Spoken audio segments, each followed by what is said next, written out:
E allora adesso è ufficiale, possiamo dirlo? Napoli-Inter è stata fortemente condizionata da un errore arbitrale? Direi proprio di sì, perché abbiamo appena ascoltato Open VAR, l'episodio settimanale su DAZN dove il capo degli arbitri Rocchi è intervenuto per spiegare cosa è successo in occasione del rigore concesso al Napoli che ha indirizzato la partita contro l'Inter dello scorso weekend. E quella di Rocchi è una spiegazione che intanto certifica l'errore, è un errore che arriva anche con, diciamo, un protocollo utilizzato in maniera particolare, con anche una procedura che ha portato a questa decisione che lascia molte perplessità, molti dubbi, anzi è un errore, punto, e anche piuttosto grave, con una spiegazione dell'arbitro Rocchi che intanto anticipa una novità di regolamento che vedremo da qui in avanti, e qui quindi ci chiediamo che cosa succede in questo campionato in cui all'8ª giornata, alla 9ª, si cambia di fatto l'interpretazione di alcuni episodi, si cambiano un po' i regolamenti per il resto della stagione. Questo lo scopriremo più avanti, ma soprattutto abbiamo convocato il nostro Simone Frezza perché la spiegazione di Rocchi va un po' analizzata, direi, Simo. Sì, va un po' analizzata nel tentativo di non farsi venire il mal di testa, perché qui praticamente nel giro di 10 concetti si smentiscono 3-4 cose di fila, quindi proviamo a capirci qualcosa. E allora mi piace, se non l'avete ancora fatto, clic sul tasto iscriviti, così continuiamo a crescere tutti insieme, stiamo volando verso i 100.000 iscritti qua sul canale. Partiamo intanto dalla cronaca, da quello che è successo, da cosa ci hanno raccontato. L'episodio chiaramente lo ricordate e immagino l'avete già visto, con il contatto tra Mkhitaryan e Di Lorenzo che allarga la gamba e si va a prendere questo calcio di rigore fischiato dall'arbitro su segnalazione dell'assistente arbitrale, del cosiddetto guardalinee. E questa volta abbiamo quindi la certezza, la conferma ufficiale che sia stato il guardalinee a richiamare l'arbitro e a far decidere quindi per il calcio di rigore. Perché? Vediamo l'intervento con Di Lorenzo che va a terra. In questo frame di immagine che vi mostriamo è già passato almeno un secondo netto con l'arbitro che dice ho visto ragazzi, e qui io Simo appena ho sentito ho visto mi si è accesa un po' la lampadina. Si dice sempre se l'arbitro vede e valuta finisce lì. E invece arriva il famoso assistente Bandini, come che si chiamava, adesso mi sfugge anche il nome, che dice occhio è rigore, occhio è rigore. L'arbitro, come avevamo già visto ieri sera, ne abbiamo parlato stamattina nel club, dal video della ref cam, si chiede ma sei sicuro? E chiede all'assistente che certifica è rigore, è rigore, è rigore, quindi 8 secondi dopo il contatto in area di rigore arriva la decisione da parte dell'arbitro Mariani su segnalazione dell'assistente e viene decretato il calcio di rigore. Un rigore che, come detto, lui aveva detto di aver visto e per lui non lo era.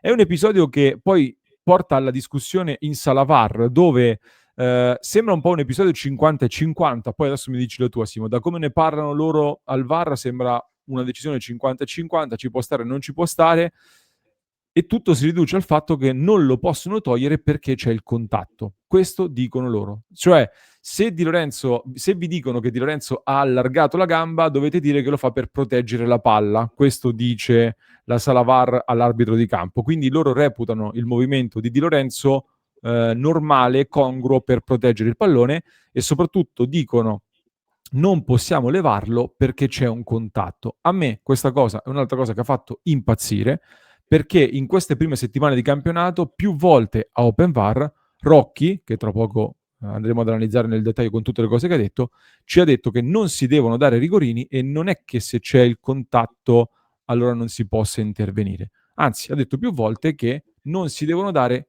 rigorini, e quindi il fatto che non si possa togliere perché c'è un contatto è un qualcosa che era stato già smentito dal capo degli arbitri Rocchi. Simo.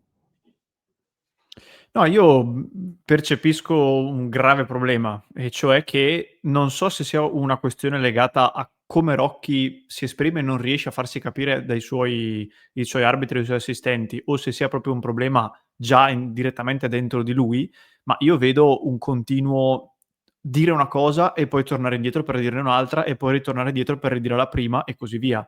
C'è questa cosa del non si interviene sul contatto, è una cosa che più o meno tutti avevamo un po' interiorizzato, però poi abbiamo capito che non vale sempre. Però quand'è che vale? Perché io vedo alcuni episodi come questo in cui Rocky con grande naturalezza dice se il rigore è troppo lieve e non c'è, anche se c'è un minimo contatto bisogna levarlo se viene fischiato in campo. Poi vedo altre spiegazioni di altri episodi in cui si dice: sì, vabbè, il contatto insomma non è, diciamo, un fallo clamoroso, però sappiamo che il contatto è diciamo, lasciato all'interpretazione dell'arbitro di campo. E allora? Cioè, siamo all'interno di una situazione in cui ogni settimana, ogni episodio di Open VAR ci permette di avere delle spiegazioni diverse su episodi magari diversi, ma che poi vanno in contrasto tra di loro. E la cosa scandalosa è quando si parte da un presupposto importante come questo, e cioè non è rigore. Cioè, noi partiamo da rigore fischiato, che però secondo il capo degli arbitri non è rigore, e ci mettiamo dentro mille fogli di carta velina nel mezzo tra queste due cose che impediscono di correggere l'errore.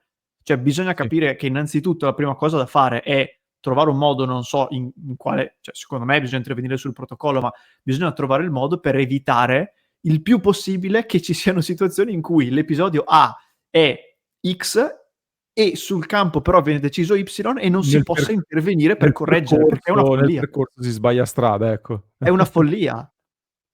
Ma guarda, allora, visto che l'hai anticipato, ti condivido, abbiamo trascritto in maniera integrale, intanto l'estratto di Bordocam, un appuntamento molto interessante che fanno sempre su DAZN, in cui fanno vedere delle cose da bordo campo, appunto, con i dialoghi, eccetera. Ci sono degli spunti interessanti dove, per esempio, Airoldi, il quarto uomo, che tra l'altro, se non vado errato, è l'unico della squadra arbitrale di Napoli-Inter che sarà in campo in questo turno infrasettimanale di campionato. Gli altri, nessuno sarà in campo, da quello che ho visto.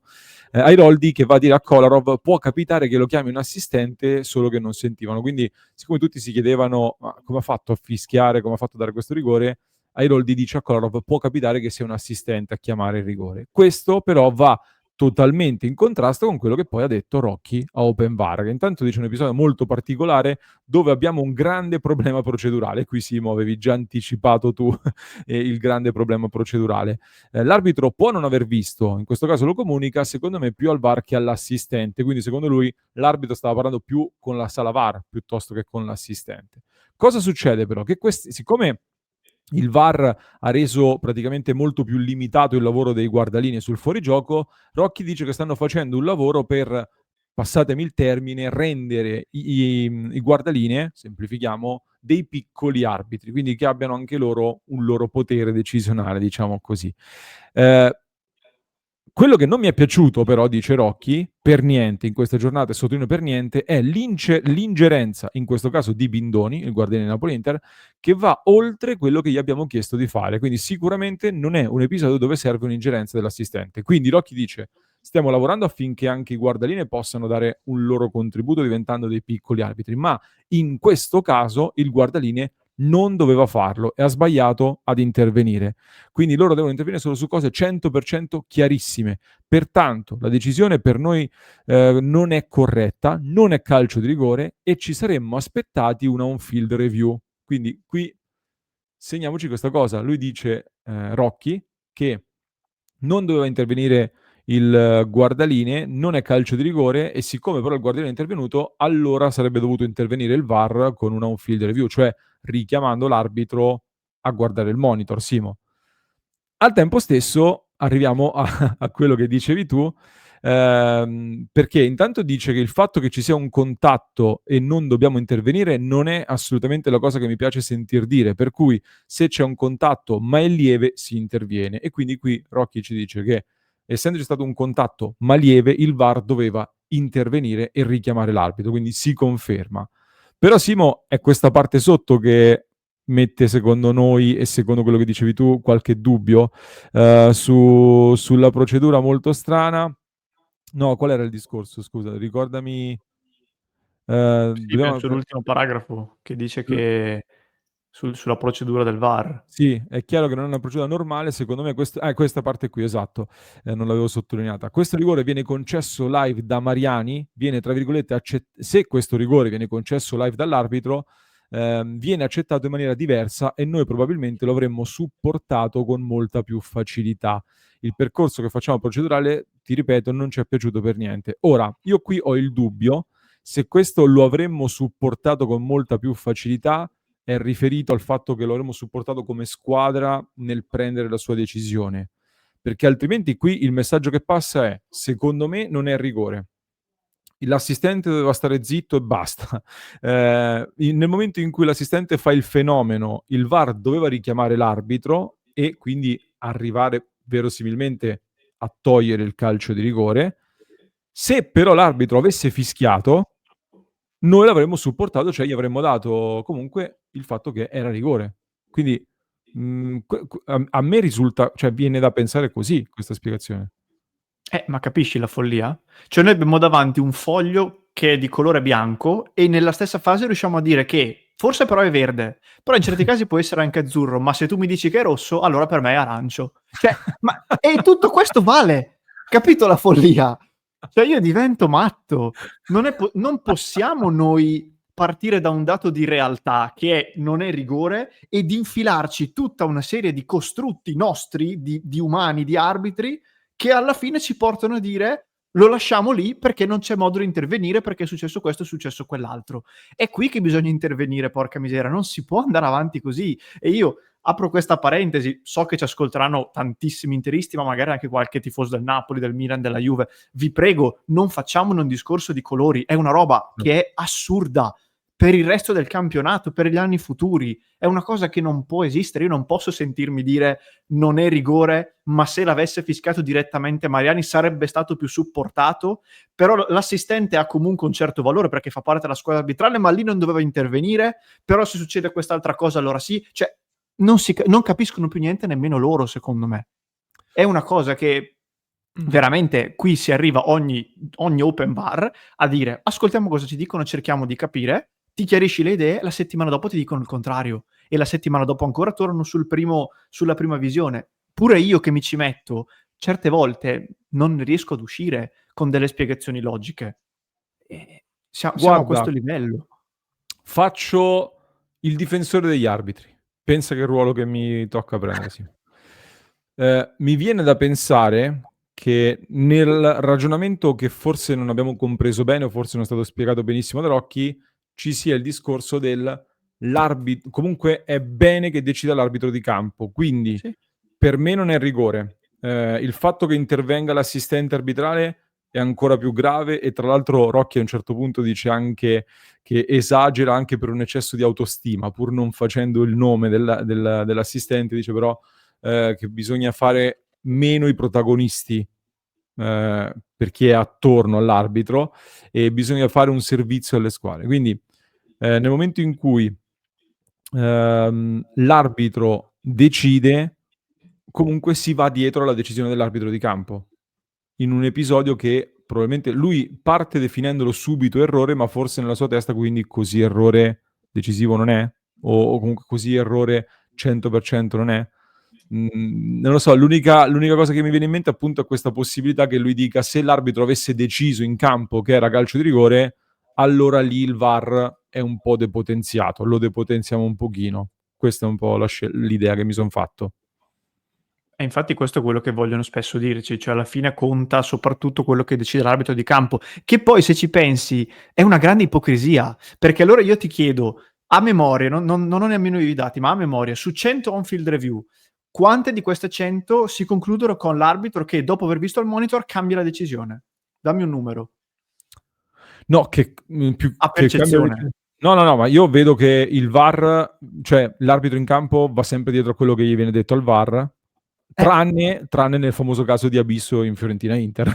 Esatto, ma cioè, secondo me le review con l'arbitro che rientra e dice no, rimango sulla mia decisione, si contano sulle dita di una mano. E allora capisci che anche questo è un paradosso, perché tu mi dici decide l'arbitro di campo, però nel 95% dei casi quando il VAR lo richiama lui cambia decisione. Allora anche questa è una cosa che io ripeto fin dall'inizio. Dobbiamo iniziare a sdoganare l'idea che la review non è necessariamente un cambi decisione, perché ufficialmente non è così, ma ufficiosamente sì, perché succede sempre, sempre, e io non ci credo che, ti faccio un altro esempio, non ci credo che un arbitro come Marinelli, che fischia pochissimo, va a rivedere la manata su Gimenez e dice no, in realtà è rigore, lo fa perché sa che deve farlo, dopo che viene richiamato dal VAR. Per fare un esempio, anche qui, spero non si arrabbino i milanisti, sto facendo un discorso generico.